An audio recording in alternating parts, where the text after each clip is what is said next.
Good day, good day. Hope everyone had a great weekend. Today's Monday, and welcome to Sports Paradise.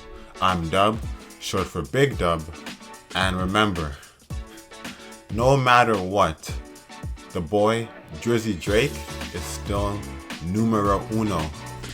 Everyone is trying to take his spot. Every rapper in the industry, every producer is talking smack, but he's still number one. The boy from Toronto. You know, I respect Kendrick. I really do. I always listen to him. Not lately, but I do. And he's a great rapper, but he's no Drizzy.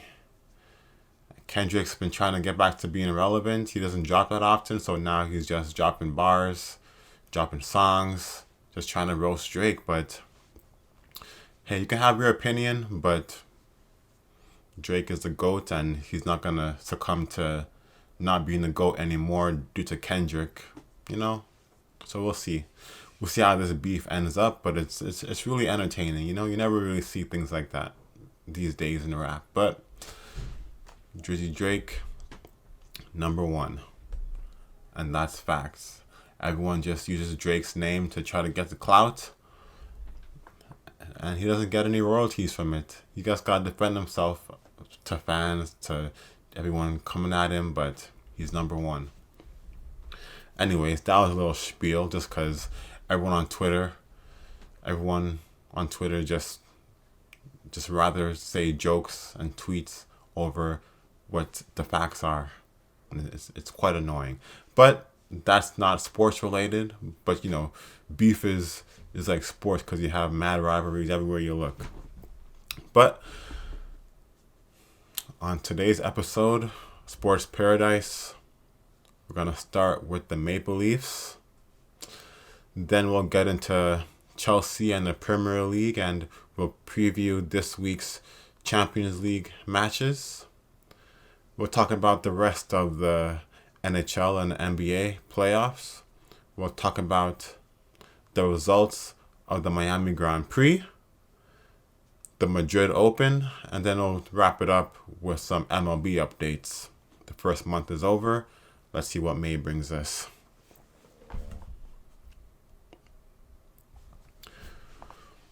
Okay, so it doesn't make the sting any less painful. It doesn't make it better knowing that even though they made it to Game 7, the Leafs were still going to lose. Anyone, unless you're a Boston fan or just a Leafs hater, which most people are. You know, everyone seems to be hating on Toronto, similar to hating on Drake, also from Toronto. But no one really gave them a chance to win. They were down 3-1. They came back and made it 3-3. And they lost in Game 7. But for some reason, I was still hurt. Was still surprised.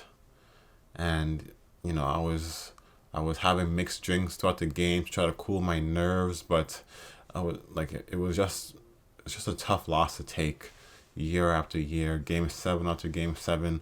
Boston, losing to Boston. It's just hard. It's just so hard. Matthews came back, but Samsonov started over Joseph Wall, and don't even try to blame Samsonov for that loss. Like the Leafs, they just gotta expect a shutout every single game? No, it's not realistic.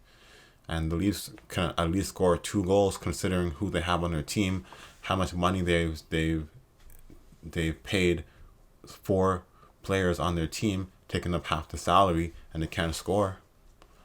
So you're going to blame Samsonov for losing Game 7? No, come on now. Be realistic.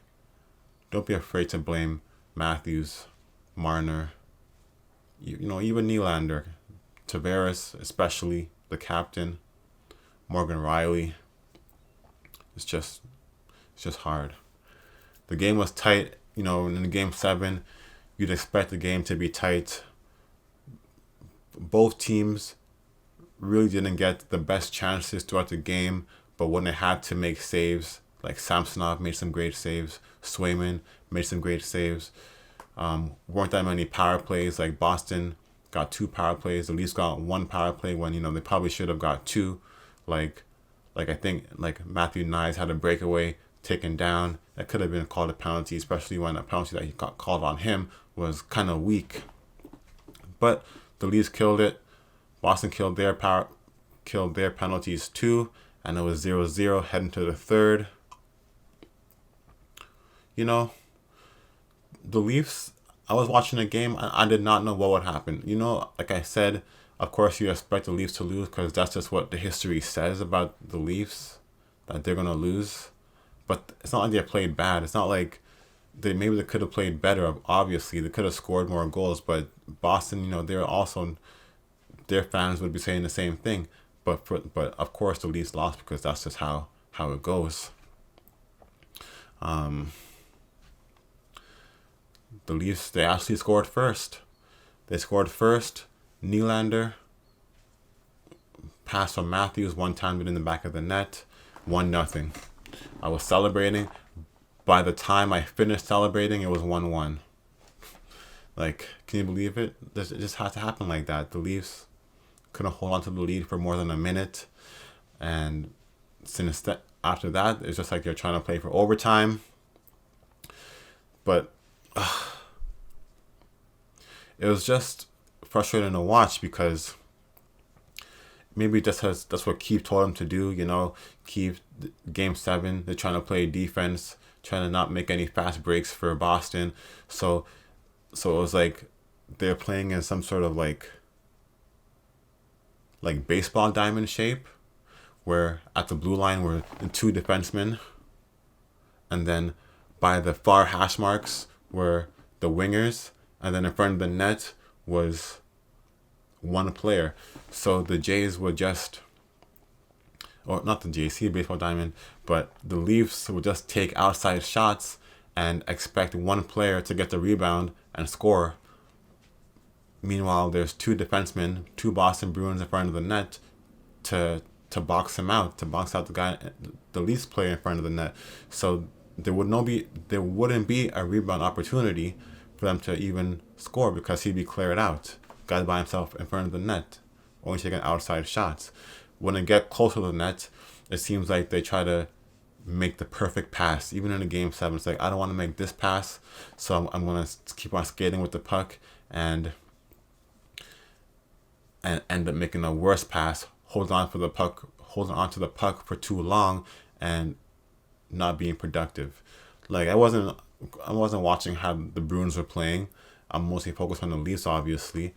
So the Bruins, they also couldn't score. It also just took them until the Leafs scored to finally score. Their fans are probably yelling at them too, like, how are you going to blow back-to-back leads? But of course they have that confidence because they're facing the Leafs, and the Bruins beat the Leafs in every situation, no matter what. So it's just like why does Boston get everything nice? Why would the sports gods like Boston? Why do the Red Sox, have to win so much? Patriots win so much. Celtics win so much. But what's the difference? Like, I don't have a problem with those teams, really I don't. It's just a hockey team I have a problem with. But why do they why do the hockey gods like the Boston Bruins more than the Leafs? Toronto's a great city. But hey, it's only an excuse because Boston is a solid team, and the Leafs, they don't have. I don't know what it is. I really don't know because they just can't score. So. When it matters. And this season, even in the regular season, they kind of had a lackluster year, making the playoffs, but didn't have a great record amongst playoff teams. They could have had home ice, didn't have home ice. Games 3 and 4 on the road, at home, they played, terrible, got blown out. If Nylander was playing, would it be different? You never know. He came in and he scored clutch goals. He did. But the game went to overtime, and Boston put it to bed rather quickly. Pastrnak got called out by his coach, Montgomery, and he scored the game winner, of course. Of course, everyone on the Leafs was just watching the puck. Like they were saying, Samsonov could have skated out and played it, but even Morgan Riley could have got the puck. But it seemed like it was like, you get it, no, you get it, no, you get it, that sort of thing. Instead, Pastrnak got it, went around and tucked it in. Tough. I was stunned. I was just like sitting on my couch, just like couldn't move, just like looking at the screen, but fully just expecting that to happen, But why was I so hurt this time? I don't know. Maybe all the alcohol I was drinking was making me more emotional, which is most likely the case. But it was just tough this time because it's not like the Leafs were playing bad. They were playing a good game, as far as Game 7 strategies go. They just couldn't score. Just couldn't score. They couldn't score 2 goals. You have Austin Matthews scoring 69 goals, couldn't get 70. You have Marner, you have Tavares, you have Nylander who scored. You have so many players who could score. Bertuzzi, he got like 7 goals in the playoffs last year. Everyone was like, yo, Bertuzzi, we got Bertuzzi this year. We're gonna win. No, he didn't win. But I gotta say, Max Domi was great. Matthew Knies was great. Benoit was great. But hey, they aren't elite players. Nylander, Matthews, Marner, Tavares. You can say you can say they were invisible.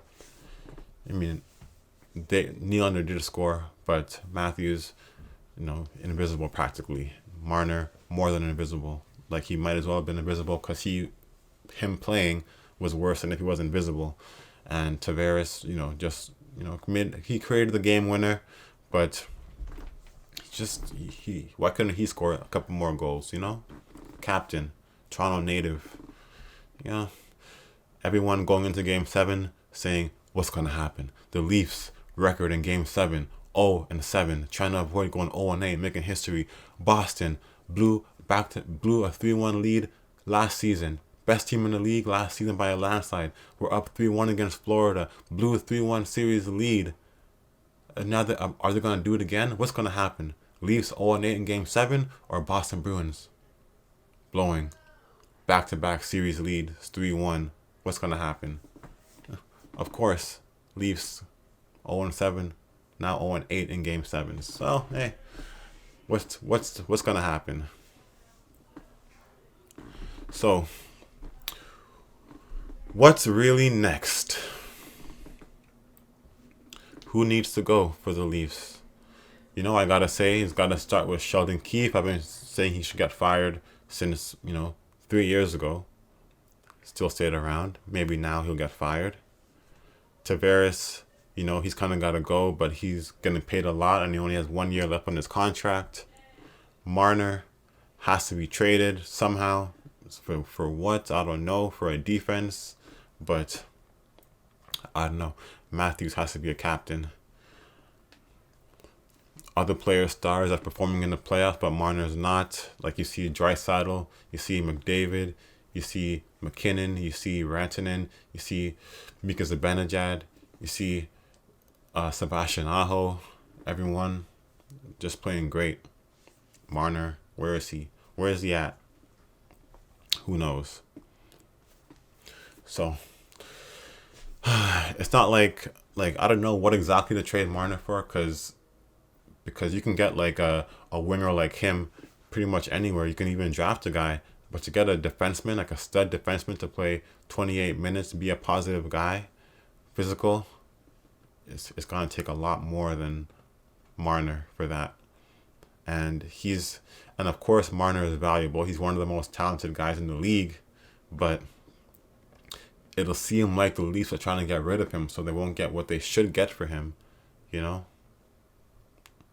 So, I don't know what'll happen. The off season is going to be major for the franchise. It's going to be hopefully a complete overhaul of the management of certain players, bringing some key players, some playoff experienced players, but they need a leader behind the bench. They need a leader for coach. And How can you go 1 for 21 on the power play in a series with all those guys on the team? No, that's unacceptable also. You know, so much things to talk about with the Leafs. And whenever I think about it, it just gets me upset. So we'll see what happens. We'll see what happens during the off season, and then we'll be back in, October with hopefully a new coach, a new president, maybe a new GM, maybe a new captain, maybe some new assistant captain, maybe some good defensemen, some good depth. We'll see. So, sayonara Leafs. See ya in October. As you can see, I took down my 2 Leafs jerseys because, hey, whatever. I would have kept them up if they won, of course, just because I'm superstitious like that. But hey, I was happy to take them down. Happy to take those Leafs jerseys down. On to some good news, though. But in the back of my mind, watching all these good news I'm about to talk about, in the back of my mind, I just thought of the Leafs, and it just, it just hit my heart a little bit. But how about Chelsea Football Club, man? How about Chelsea Football Club? On Thursday, they're at home, Stamford Bridge, playing Tottenham, and Tottenham was a great team. They're good. They've been good this season. Kind of inconsistent, but they've been good. And Chelsea won 2-0, clean sheet. Then yesterday, back at home again against West Ham, another clean sheet, 5-0. What? That's the Chelsea that I've heard about through all my years of playing football. That's the Chelsea I've heard about. Last year, they were horrendous. Couldn't even score a goal. Their goal of the month for Chelsea, some months were only 1 goal to choose from. Only 1 goal a month. Can you believe it? Now, of course, they've given up more goals this year, but they've scored more, and they definitely are coming together as a team.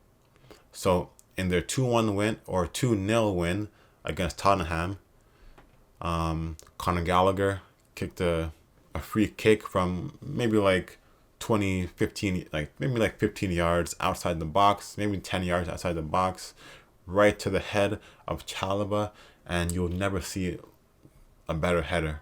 Boom! Directed right into the back of the net. 1-0. Chalobah has been very reliable.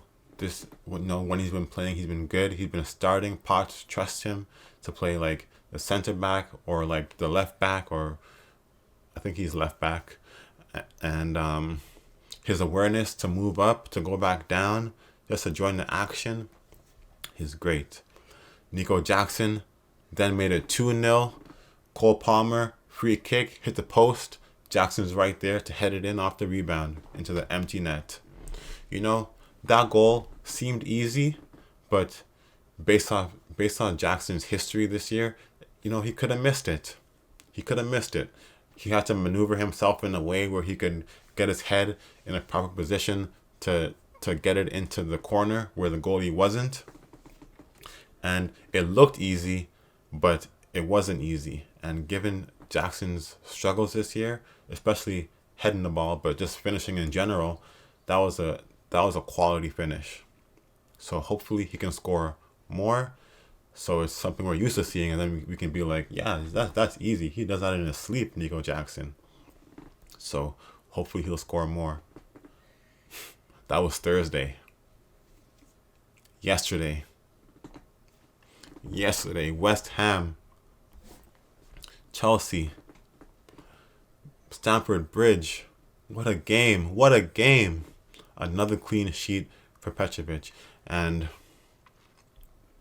I've been watching Chelsea for the past 2 years now, and that was the best game I've seen them play. Even better than their 6-0 win against Everton. This was 5-0, and it could have been 8. It could have been 8. Gallagher had chances for a couple of goals. Cole Palmer got held down to only 1 goal. They could have scored 8 if they really wanted to. If they first finished some early chances and then didn't let up at the end, it could have scored. It could have been 8-0. The first goal, the build-up was absolutely impeccable. Perfect. It started from Petrovic, went down all the way to a Cole Palmer finish. Petrovic, Petrovic, Barrier Shield, who's been, improved as of late. Thiago Silva passing the ball around with him, Barrier Shield, Petrovic down at their end of the pitch. And then just gradually working their way up, making passes back and forth, left and right, quick passes. West Ham didn't know what to do, didn't know what direction to go to. They're trying to follow the ball, but they can't. Chelsea making quick passes, bam, bam, bam. Chalobah's going up. He's joining the rush a bit, making some key passes. Caicedo, Madueke, bam, cross. Nico Jackson, it kind of tipped off him. Fell perfectly for Cole Palmer, made no mistake. 1-0. That was an incredible play. Incredible goal. One of the best build-ups you'll see all season long by any team. Everyone touched the ball going up, and bam, after that, they did not look back. Continuing to score great goals all game long. Cole Palmer tried to pass it to Madueke in the box. It kind of had a fortunate tip, landed right to Gallagher. Boom, back of the net. 2-0. Gallagher is still the captain. Gallagher is great. Everyone is saying throughout the season, sell him, sell Gallagher. We have better players. But no, Gallagher is one of the best players on the pitch since the start of the season. Just consistently good. Even if Reece James come back, I would still give captaincy to Conor Gallagher, especially because he can stay healthy, and they need that captain to stay healthy. If they sell Gallagher, can Lavia take his spot? I haven't really seen Lavia played because, of course, Lavia is hurt. Gallagher is healthy and grinding every day, every game. Incredible.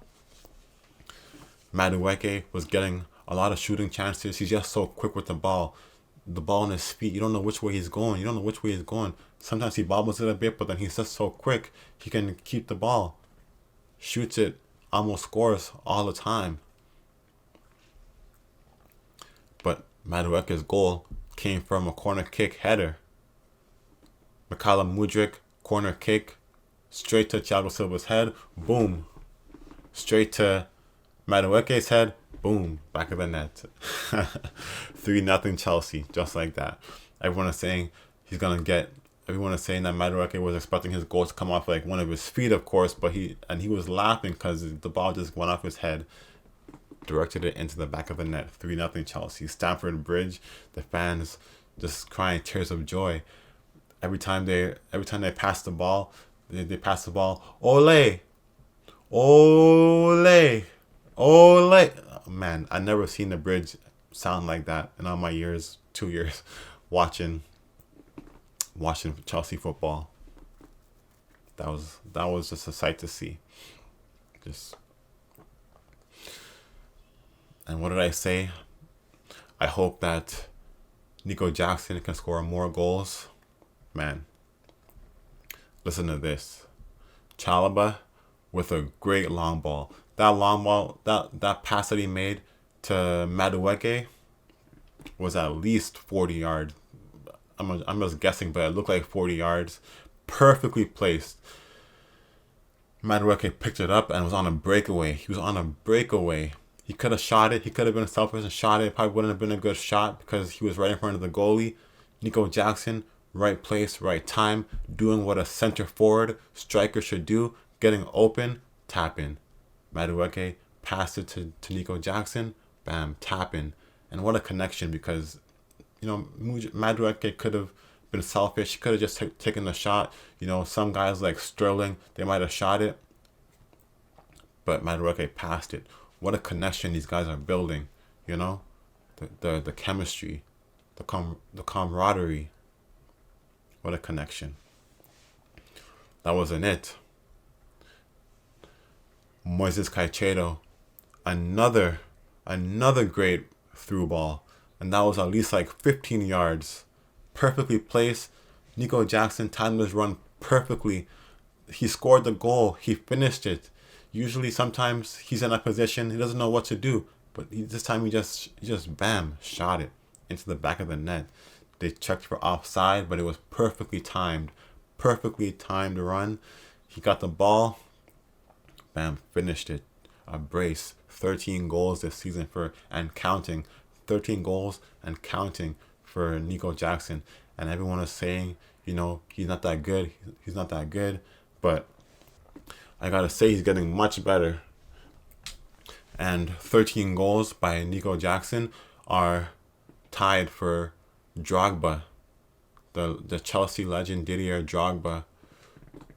His total goals in his debut season for Chelsea, 13, and Nico Jackson could have had at least 20 by now, and he could finish, with at least like 15 if he gets like 2 goals in these last 3 matches. So, from my eyes, that 6-0 loss at Arsenal, without Cole Palmer was a wake-up call.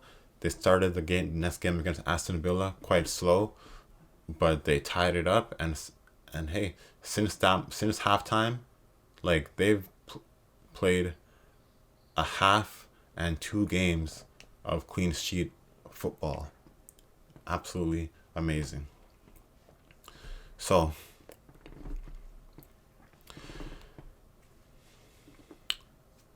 a major question, has to be asked: is Chelsea better without Enzo Fernandez? Enzo is not playing, and it seems like they found the perfect way to play consistent football. I hate to say it, I don't know what the truth is. I really don't know what the truth is. Like, it seems maybe Poch was scared to have players lose their spot on the starting lineup, because you just feel so comfortable when you have Enzo on the pitch, when you're playing with like 3 midfielders. But Gallagher and Caicedo in the midfield, with Cucurella also playing sometimes midfield, but the main guys like Thiago Silva, Badiashile playing back, but everyone else is like floating around, just like covering each other. Cole Palmer doing well in the middle, behind Nico, Madueke, Mudryk on the wings. That seems to be what's working, and I don't know. Enzo is a great player, but I don't know if it's a coincidence or not, but that's just the formation that Poch has been using, and he used it in the preseason too, and it, they were doing well in the preseason. They won that American, preseason cup thing, and then he just let go of that. Some injuries, and now another injury to Enzo is making him play maybe what he really wants to play, and look how the rewards are being reaped by now. So yesterday also, Nkunku came back. He got some playing time. He looked a bit rusty at times. He did. Colwell was back, but he didn't play. I'm not sure about this guy Cassidy. He seems to be a tall midfielder player who you put on when you want to save a clean sheet maybe, or play some defense. So he's good at what he does. Gilchrist came on and got some action late. He was part of that 2-0 win against Tottenham. He started that game. So I'm very impressed with Gilchrist. Young player, Chelsea through and through. Deserves what he's getting. I just wish that yesterday they kept playing hard, because they kept they slowed down. They were passing the ball, not wanting to score more goals, even though they probably could have. But they were at home. The fans, they want to go home cheering. They want to go home in a good mood, like even more of a good mood. So they just should have scored more goals. I feel like based off all the criticism they've been taking, last year's poor results, they should have scored more goals. So right now, Chelsea are 7th place in the Premier League, and they're almost in a spot for Europe. They have 3 games left against Nottingham Forest, Brighton, and then Bournemouth, which all 3 are winnable games considering how they've been playing as of late. If they can win all 3 of those games, they're going to have a spot in Europe. And based on the fact that they made it to one tournament final, they made it to the Carabao Cup final, lost sadly. They made it to semifinals of the FA Cup, kind of, lost sadly when they could have won that one too against tired Man City. But if they manage to get to Europe, play in like the Europa League or what I'm not sure what the conference Europa League is, maybe it'd be a successful season. And honestly, I want Poch to stay. I think Pochettino deserves to stay as coach and see what he can do next year with more consistency, with a solid starting lineup. He's going to have to make hard decisions, but he's a manager for a reason, and he has to do what he has to do to get the win because he's seen what it takes now. He's seen who can play, who can't play, but the question about striker is tough. Should I get a new striker? I think they just should focus on getting a center back to replace Thiago Silva. Consistency is what they need. This team, what's wrong with them? Cole Palmer, Madueke, maybe they can get someone to play Mudryk, because Mudryk is kind of not showing much. Even yesterday he wasn't really showing much. But they have midfield, they have forwards, they just have to gel and find some consistency. I saw something that said as of January 1st, Chelsea are 4th place in the Premier League. They're 7th now, but they would have been 4th if it just was from January 1st. So they've had a good season. But this is still not what they're used to. They have to be better. So in the Premier League title race, nothing really has changed. Arsenal won 3-0 versus Bournemouth, and they're staying first. Man City won 5-1 against Wolves, and they still have their game at hand. So all they have to do is win out, and they'll finish atop the Premier League and win their 4th straight. Arsenal's next game is against Manchester United, and that's going to be a fun game to watch. Man United have been struggling. Honestly, I'd rather Arsenal win that game because Chelsea is trying to stay ahead of United. Right now they're only ahead of United because of goal difference. So I'd rather Arsenal win that game so Man United loses. But I'd rather that Man City just win out because I'd rather Man City win the league than Arsenal. On to the Champions League. It's back this week. The second legs of the ties are being played tomorrow and Wednesday. And just an update. Tomorrow's game is PSG versus Dortmund. PSG is down 1-0, but they're at home and looking to make the finals. I feel like if they lose that game, it's going to be kind of a choke job, especially because they're at home and they have more talented players than Dortmund does. But I think they'll come through. It's just wondering if they can prevent Dortmund from scoring, at least 2 goals, because PSG probably will score 3. Let's say they'll score 3 goals. I will say it's going to be a 3-1 victory and Paris will go on. But Wednesday's game is the two European juggernauts, Real Madrid at home against Bayern Munich, and they're tied 2-2 going into Madrid on Wednesday. Honestly, I do think Madrid will win because they have the home advantage, but Bayern and Tuchel, they surprised Arsenal. They're surprising, even though they're kind of slacking. They even lost in Bundesliga this past weekend. But they're just waiting to play Champions League. I'm not even sure who played in their Bundesliga loss over the weekend, but they're waiting to play Champions League, and that's what their focus is on. They're gonna have to, drown out the sound of the Spanish fans, because it's gonna be an intense situation. 2-2 is gonna be intense. They have to score quick, and then, but Vinny Jr., Bellingham, Tony Kroos, Rodrigo, they're too good. So it's going to be another goal fest, hopefully. And I would say that might even go to penalties, maybe extra time, but we'll see what happens with that. I hope it's exciting. Hope it's like 2-2 and goes to penalties. My heart is going to be like, whoa, whoa, whoa, what's happening here? But man, football is a great sport. I'm very glad that I started to watch it after the most recent World Cup. Honestly, maybe I'd want Bayern to win, but I would say a PSG versus Real Madrid final would be what I want to see, honestly. Everyone says Real Madrid is Mbappe's future team, so him against Real Madrid is gonna be great as it is. If Mbappe can win before he leaves PSG, he'd be even more goated than he already is. He would have French titles, he would have a World Cup, and he would have a Champions League with Paris. Unlike, it's much harder to win in PSG than it is Real Madrid or any other team. So if that happens, Real Madrid versus PSG at Wembley Champions League finals, I'd be cheering for Paris Saint-Germain.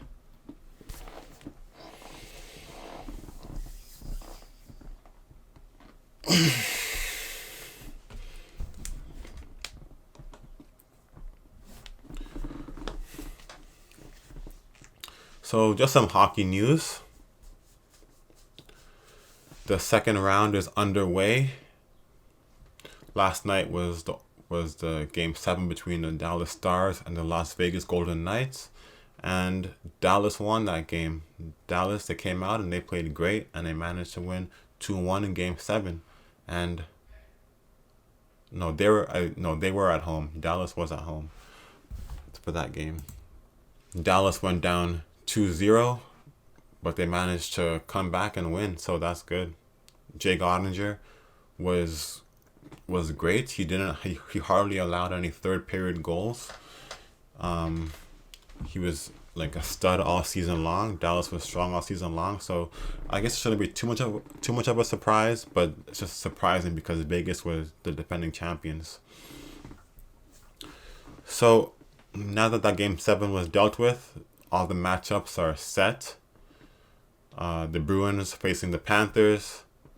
The Rangers are facing the Hurricanes, which started yesterday, and the Rangers won.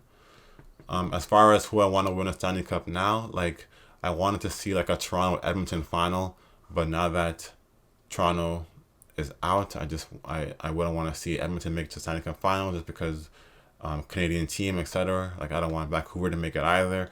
But I honestly, I would rather Edmonton beat Vancouver in their series. But I want the Rangers to win the cup. They played yesterday and they won, so they're up 1-0 against the Hurricanes.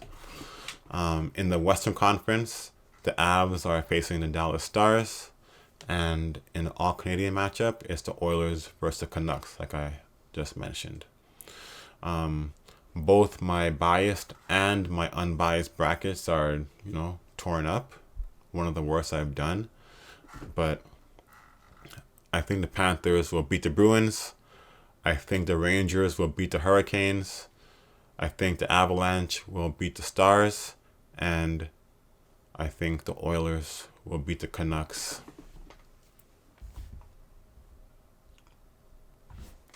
In the NBA, the only game 7 was yesterday between the Cavaliers and the Orlando Magic, and the trend of the home teams winning continued. The Cavs were down for a bit, but they came back and won game 7. So the Eastern Conference playoffs are now set, along with the Western Conference playoff matchups, and the Celtics are facing the Cavaliers, and the Knicks are facing the Pacers. These series are going to be good just because it's the playoffs, but the big time teams are just the Celtics and the Knicks. The Cavs and the Pacers are so small market, so it doesn't seem like they really have a chance to win because they're a small market team without major stars. I do hope the games are close. I mean, Celtics and Cavaliers might be close for a few games, but I feel I feel Celtics might just win that. No, still maybe a bit more struggles compared to what they did with Miami, just because the Cavs have their best players, but like Donovan Mitchell. But it's gonna take a lot, like another perfect game, like how Miami won one game because they scored 23 3-pointers. The Cavs have to do pretty much the exact same thing. But I'm not too sure if they're gonna have Kristaps Porzingis playing Boston. So we'll see what his update is. The Knicks and the Pacers should be a great series.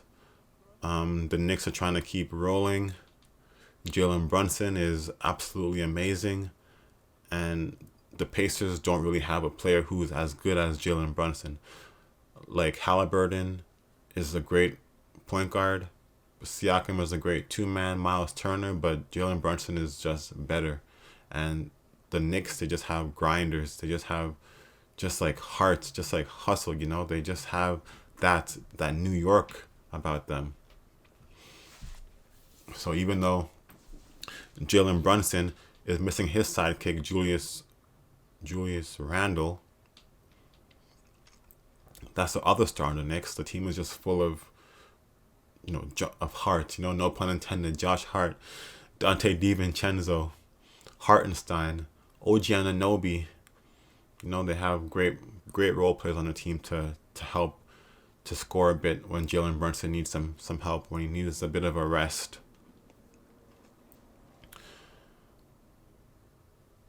In the Western Conference, the matchups are the Timberwolves versus the Nuggets, and the Wolves already won Game 1, and the Mavs versus the Thunder. So the Nuggets really might have something to worry about.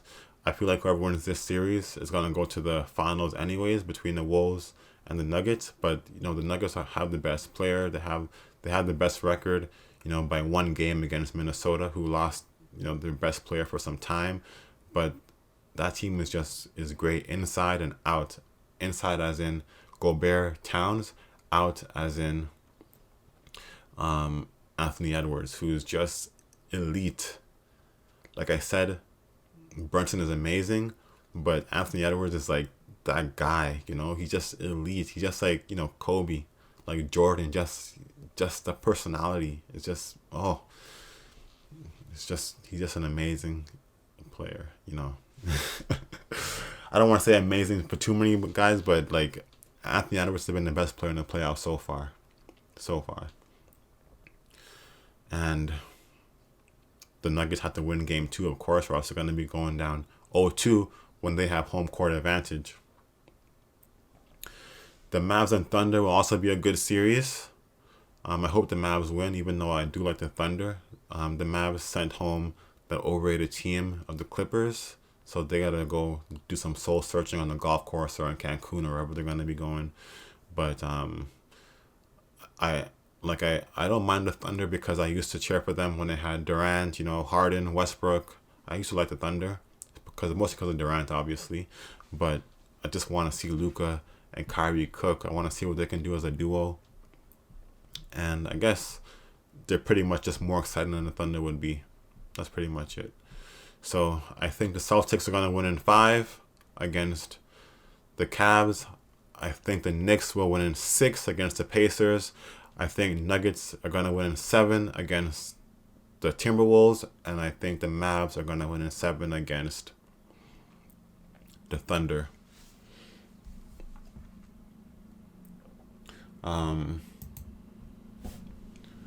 Tonight, the games are Game 1 of the Pacers versus the Knicks, and Game 2 of the Nuggets versus the Timberwolves. I'm surprised that the Mavs aren't playing yet, but I guess they're just gonna be playing tomorrow, same time as Boston and Cavaliers. So just an update on the Madrid Open, the tennis 1000 tournament that took place in Madrid this past week. The finals were actually 2 great matches. The men and the women both showed up for their finals matches, and they put on a good show in front of the Spanish crowd. Swiatek and Sabalenka, both 1 and 2 in the world, put on a show on the clay. Swiatek won 7-5, 4-6, 7-6, and won the tiebreaker 9-7. And that was a tie. That was such a back and forth affair. It took just one break by Swiatek to win by 2. But honestly, I was watching that and I was enjoying it. I could have watched it all day. I predicted Swiatek to win, and that was the first one I actually got right this year because I knew she liked clay. I didn't know that Sabalenka was like a defending champion of Madrid, but I knew that Swiatek liked clay because she won Roland Garros around like I think 3 times now. Trying to go for 4 this year. She might win it again. So Swiatek is like just loves clay, but she's number 1 for a reason. She loves grass, hard court, whatever weather. Sabalenka is also great. Rybakina, Coco Gauff Coco has kind of lost early on these past few tournaments to start the year, so hopefully she can pick it up as the year goes further and further. On the men's side, Andrei Rublev got the better of the Canadian Felix Auger-Aliassime. Rublev won by 4-6, 7-5, 7-5. Felix came out strong, but he just felt short. Rublev was just a bit better, and I guess he's a better player because Rublev is number 5 in the world. Good for Felix though. Last year especially, he got to a rough start. This year he wasn't really doing, that well, and it did take a lot of withdrawals for him to get to the finals. But hey, in the finals he didn't get blown out. He won 1 set, and then he really pushed Rublev. 7-5, 7-5. Second and third set shows how close it was, but Rublev just had the oomph when he needed it. Avoiding tiebreakers, just breaking Felix at one time, and that was all he needed. So the next Masters 1000 tournament is going to be the Italian Open, taking place in Rome. Sinner and Alcaraz are not playing in the tournament, so the top 4 men are Djokovic, Medvedev, Zverev, and Rublev.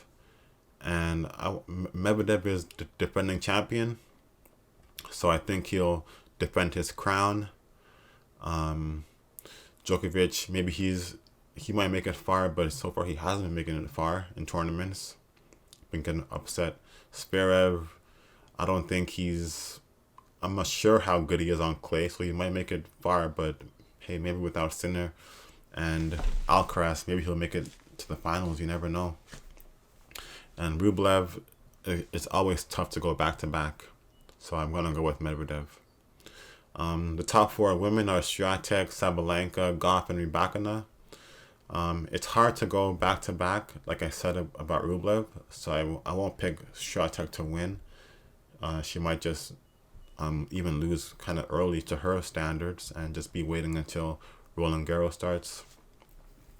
Sabalenka is going to come out and want revenge. Rybakina too is the defending champion, so between one of those two, because Gauff, she's been losing a bit here and there.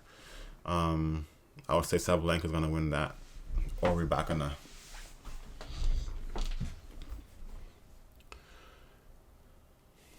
In the Formula 1 world, this weekend was a major shock. Someone besides Max actually won. So in the sprint race, Max won. Forget about the sprint race. It was just a regular race anyways, not really detrimental. Max is like, I don't want to win that. I'd rather win the Grand Prix. But he didn't win the Grand Prix. The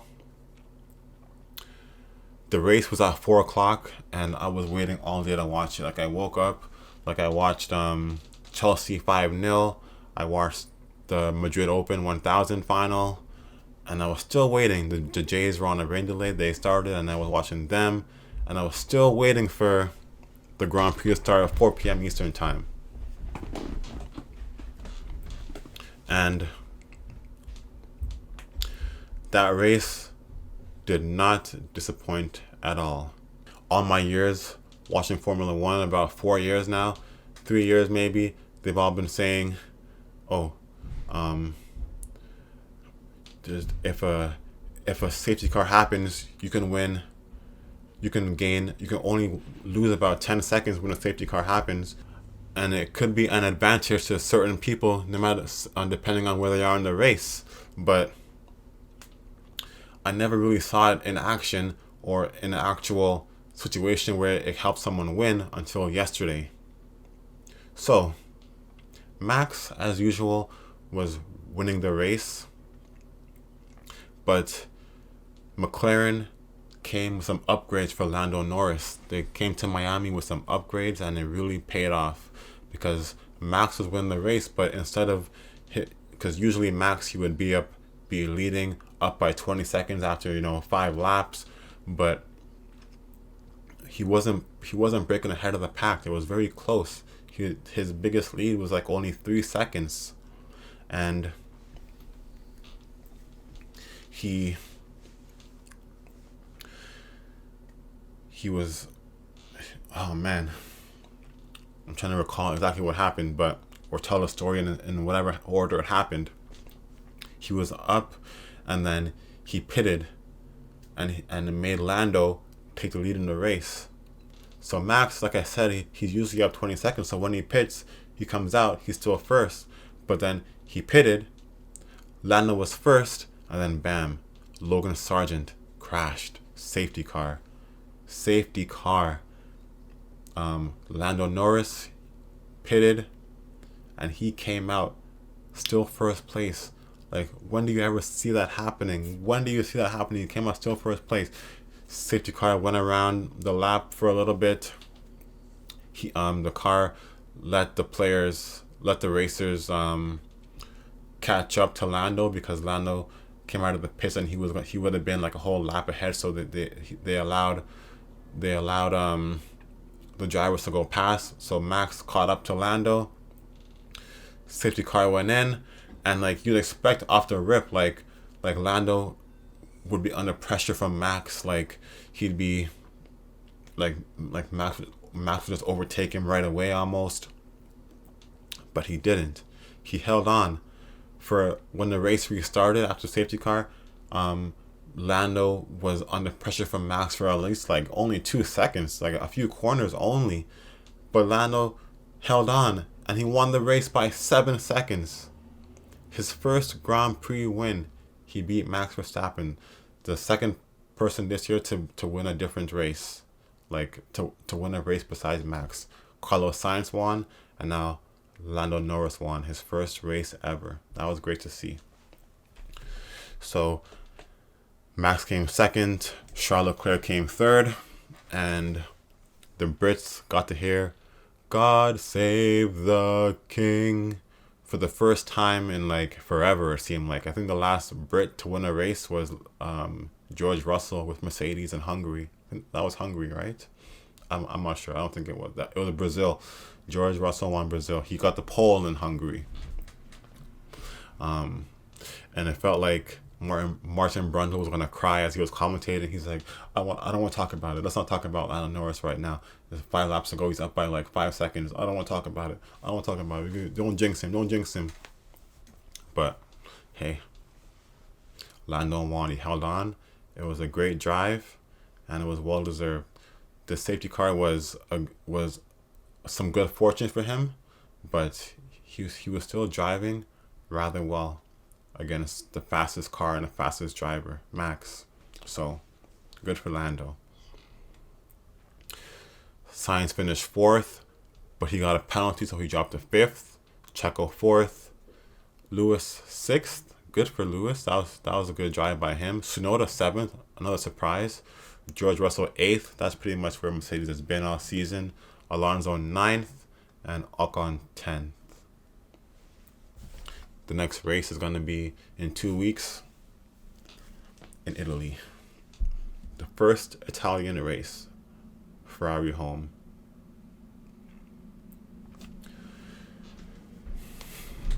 Okay, on to some Blue Jays talk. The Jays had a 3-game series versus the Nationals. And of course, they lost 2 out of 3. And in both games they lost, they blew the lead in it. They can't. They blew the lead. It's all Schneider's fault, honestly. It's obviously Swanson's fault because he just sucks right now. But Schneider's the one who put him in, knowing that Swanson sucks. So I don't know what he's thinking. Schneider's like, okay, like Swanson, he can't actually suck, can he? Like, he has to improve sometime. So let me just put him in a high leverage situation and see what happens. Both times, blew the lead. First game, he blew the lead. Second, like the last game, yesterday's game when they blew the lead, he just allowed, it was tied when he went in, and then he allowed them to take the lead. So Swanson, stinks. Schneider is to blame though. Alec Manoah made his season debut yesterday. He got off to a rough start because the first batter got on base because Bo Bichette couldn't make the throw to first, an error. But he still could have got out of the inning, and he didn't. Like, you gotta be a professional, get out of the inning, like get a double play, get a strikeout, etc. He couldn't. A lot of walks, a lot of hits. After the first inning, it was 1-0. You thought that he was kind of gonna settle down a bit. He had a few strikeouts, pitched a couple of clean innings, but then in the fourth inning, he just got blown up again, allowed 6 runs, and before you know it, the Jays, by some miracle, got a grand slam from Vladdy, put him up 6-0, but then Manoah came out the game 6-6. I'm not sure if that was a one-off, but Manoah, he didn't look good. Even in the minors, he didn't look good, but he's back up, and, the Jays are terrible. They're terrible. The Jays bullpen, besides Romano and Garcia, and Jimmy Garcia is hurt right now anyway, so it's just Romano. They haven't been good at all. They might get better, but they haven't been good in the month of April. And so far in May, 6 days into May, they haven't been good. Bo got dropped to 5th. Didn't really get them off to Schneid. Springer still hitting leadoff. He still can't hit. And Vladdy seems to be getting some hits these days. He really does. So that's good to see. He got a home run finally, but they're still losing games. The Jays now are 16-19, last place in the AL East, and the organization seems okay with that. Hopefully the Jays fans, next homestand, will boo them because they deserve to be booed. Not the players exactly, but just showing that they're not happy and changes have to be made. Maybe they can chant like fire Schneider, things like that, like something to get them off their butts and take some action. But the next series, the Jays are still on the road, and they're going to be facing baseball's hottest team, the Phillies. So you can expect a sweep from that because the Phillies have great pitchers and great offense. The Jays have okay pitching, and they don't have any offense. So, hey. All right, so an update on the standings after 1 month.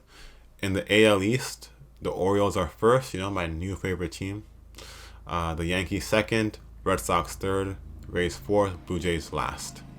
In the AL Central, the Guardians had a pretty good season so far. They're first place. The Twins, coming off an 11-game winning streak, second place. Royals been okay. Third place, Tigers, fourth. And the White Sox suck. They're last place. In the West, the AL West, the Mariners are first. The Rangers second. The A's are third. They've been doing well so far. They're like right around 500, so not that well, but better than expected. Considering they have no fans. The Astros, for some reason, are 10 games below 500, 12-22. I don't know what's wrong with them, but they've had some injuries to the pitching staff this year. And the Angels, Mike Trout's got knee surgery recently. Before that, they were still not doing well, so they're just sitting last place. But they're tied for the worst record in the division with the Astros, surprisingly. In the NL East, The Phillies are first place and have the best record in baseball, I believe. The Braves are second place, Nationals third, Mets fourth, and Marlins last place. In the Central, the Brewers are first place, the Cubs second place, Cincinnati Reds third, Pirates fourth, Cardinals last, and in the Western Division, in the NL West, the Dodgers, no surprise, first, Padres second, D-backs, they're kind of slacking, third place, but they're below 500. The Giants also below 500, and the Rockies, they're last place, and they're terrible. So as far as some first month awards goes, my AL Rookie of the Year pick, Wyatt Langford, is on the IL, but before that, he wasn't even doing really well. The most hyped rookie, Jackson Holliday, was finally called up and sent back down within 2 weeks. So far, the Rookie of the Year in the AL has to be Colton Cowser. And surprise, surprise, to no one's surprise, he's an Orioles prospect. Early on in the month, or like midway through the month of April, he was on like a major hot streak, and he's cooled down. But he has 6 home runs, 19 RBI, and he's hitting .276. So that's pretty good stats for a rookie. He's pretty much in the middle of the pack as far as like regular stats go. So we'll see if he can pick it up. My NL pick for Rookie of the Year was Jackson Chourio off the Brewers. He got off to a decent start, not a hot start, not a bad start, just like an average start. But he's even cooled off greatly. And the Cubs pitcher, Shota Imanga from Japan, he's probably right now the Rookie of the Year. He's 5-0, 35 strikeouts and only 4 walks. And what's more is a .78 ERA. Imanga is a rookie, but he's 30 years old. So he's kind of old, but he's still technically a rookie. It'd be weird to see a 30-year-old win Rookie of the Year, but he deserves it if he's a rookie. The top candidates for Rookie of the Year in the NL are all pitchers. The Pirates, Jared Jones, and the Dodgers, Yoshimo Yamamoto. They've been good. Yamamoto, the most hyped. He's been pretty good for the Dodgers. I believe, if I remember correctly, my Cy Young pick was Kevin Gausman. He got roughed up in a few starts this year, early on when he came back. But since then, he's been pitching rather well. His strikeout numbers haven't been what we're used to seeing. But hopefully he's getting just warmed up. And let's see what he does in the month of May. But so far, he's not the Cy Young. Berrios has been great, 4 wins. But doesn't get a lot of strikeouts, so it doesn't seem like he's that dominant, even though he's been very good and consistent. A good pick for Cy Young would have been Corbin Burns, and he's been great, but I wouldn't say he's Cy Young worthy. Logan Gilbert off the Mariners, he's a big reason why they have a good record. And I think I said this pitcher would be a sleeper from the Detroit Tigers, Tariq Skubal. I think right now he's getting all the Cy Young votes. 42 innings pitched, 1.9 ERA, 53 strikeouts and only 6 walks. I think right now he's the Cy Young winner in the AL. In the NL, my pick, Spencer Strider, he's done for the year. Glasnow has been sensational, but he's an injury risk. But for now, he's sensational. Off the Phillies, Ranger Suarez, Zach Wheeler have been fantastic. And even Dylan Cease, too, has been great. But I think right now, the Cy Young is going to go to Tyler Glasnow off the Dodgers. He's just a great pitcher. But can he stay healthy? Right now, he leads the league in innings pitched, 50 innings pitched, 6 wins, 63 strikeouts, and a .270 ERA.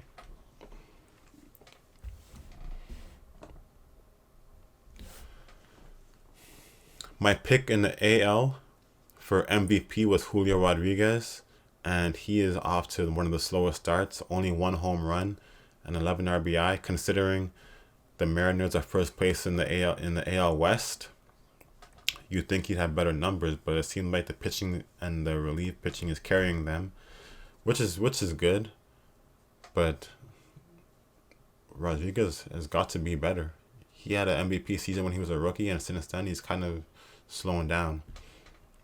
But hopefully it's only a slow start. I don't have any allegiances to Julio Rodriguez, but I picked him, so I want to at least be close in my prediction. The AL MVP right now, I'd say, is probably between Gunnar Henderson and Juan Soto. Juan Soto's hitting .316, 8 home runs, 28 RBI, and Gunnar's hitting .274 with 10 home runs and 24 RBI. I think so far I would give it to Soto. Like, the Yankees and the O's have similar records, but Soto has a higher batting average, and just his impact on the Yankees has just been great since day one. Always getting on base, always getting hits. I think right now he's the MVP.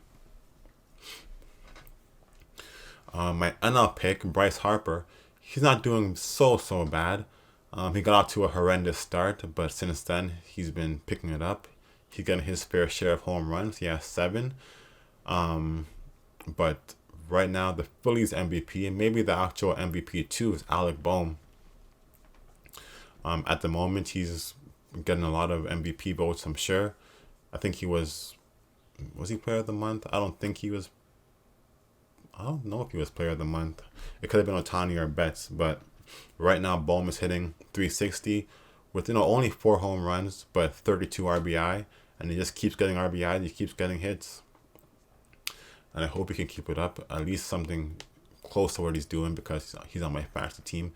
One of the only players on my fantasy team who's doing well. And but I think the MVP race so far is between Ohtani and Betts. More Dodgers players trying to just sweep the awards. Not much is really separating them. Ohtani's hitting .364 with 10 home runs, 25 RBI, 7 stolen bases, and 14 doubles. Mookie Betts is hitting .352 with 6 home runs, 27 RBI, 8 stolen bases, and 10 doubles. And he's playing shortstop. They just play where they want him to. He just plays where they want him to play. Outfield, second base, shortstop. He plays it all. Ohtani is kind of just a DH. So it's a tough call. You might want to say Mookie's MVP out of respect. Like he's been on Dodgers for longer, but Ohtani's numbers are just incredible so far. Mookie's too, but Ohtani's even better. So I think right now the MVP is going to be Shohei Ohtani. We'll see how the month of May goes, see who's the most consistent. There's always going to be some hot streaks, always going to be some cold streaks, but let's see how May goes. Usually on Mondays I talk about my fantasy baseball teams, but they're honestly irrelevant. One of my teams is like 8th place out of 14 in rotisserie. My other team is 2-4. My other team is 1-5. So that's just what it is. You're probably thinking I suck at baseball. Like, don't listen to me about baseball. But usually I'm better. Like I promise, usually I'm better. But I'll show them, once I'm proud to show them. But right now you can just imagine that my teams are doing terrible at baseball. Anyways, that was a great episode of Sports Paradise. Next episode, Thursday, we'll talk about the results of the Champions League, see who made it out, see who's going to be playing Wembley in the finals. Like I said, hopefully it's PSG, Real Madrid. We'll talk about the NHL and the NBA playoff updates and whatever news happens until then. Just an update on like personal stuff. I went to the driving range on Friday and I did pretty well. Furthest drive was like, I think I got to 250 one time, 250 yards, but I can consistently maybe get to 225, 200 yards drive. 3-wood, I can get to like 200 rolling, maybe like 200 off the first hop too if I hit it perfectly. But I was really trying to get my 5-iron to be good, and I think I was pretty consistent with the 5-iron also. So I might go to the driving range a couple more times, maybe just one more time, and then I'll try to hit the golf course, play 18 holes one day, see how that goes. But like by myself, it's gonna be boring and like a lot of pressure because people are gonna be behind me, you know. I'm just gonna feel the pressure. But let's see if I feel like going to the golf course by myself. We'll see. And my softball league won the first game, defending champions. We won 23-6. I made some good catches in the outfield. I was pitching rather well. My team got some good hits off me because you pitched to your own team, and we won 23-6. I just made one mistake because the center fielder was saying, I got it. And I was like totally ignoring him. I just was like focused on catching the ball. I caught it, but then we kind of had a collision. I held on, but then we were like, kind of like had like a brief argument about, but I was like, no, it's my fault. I should have called. I should have, let you catch it. You said I got it, but I just was too focused in on the ball, and I didn't want to. I just got to be more aware in the outfield. So next game Thursday, hopefully that happens again. I'll let it go and let him catch it, let whoever catch it to call it off. I think I gotta hustle more to run to try to catch like other balls, but I don't want to show off too much, but maybe I should just start showing off too much and just lead us to back-to-back championships. But I'm not that good at hitting. I get on base because it's just amateurs playing infield and stuff like that, not professionals, but I don't get good hits. So I do my part by playing defense and pitching, but the team does their part. They're great hitters. They almost hit over the fence in the softball league, so that's good. 23-6 though. That's hitas. Anyways, until Thursday, have a great week. Enjoy your day. Get out and enjoy the weather. Please like, comment, and subscribe. And have a great day.